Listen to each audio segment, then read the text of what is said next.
Hello everyone. তো আজকে গণেশ চতুর্থীর দিনকে আমি ছোটবেলার একটা গল্প শেয়ার করব।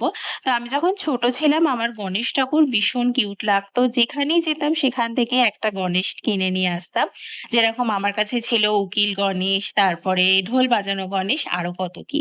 তো সেই সময় যারা আমার অনেক ক্লোজ ছিল তারা সবাই জানতো যে আমার গণেশ ঠাকুর ভীষণ কিউট লাগে।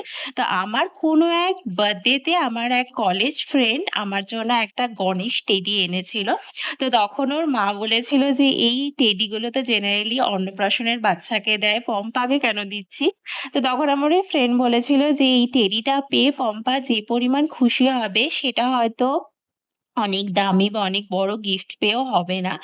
তো সত্যি আমি ওটা পেয়ে অনেক খুশি হয়েছিলাম। তো যখন কেউ এই ছোট্ট, ছোট জিনিসগুলো মনে রাখে তখন কতই না ভালো লাগে বলো?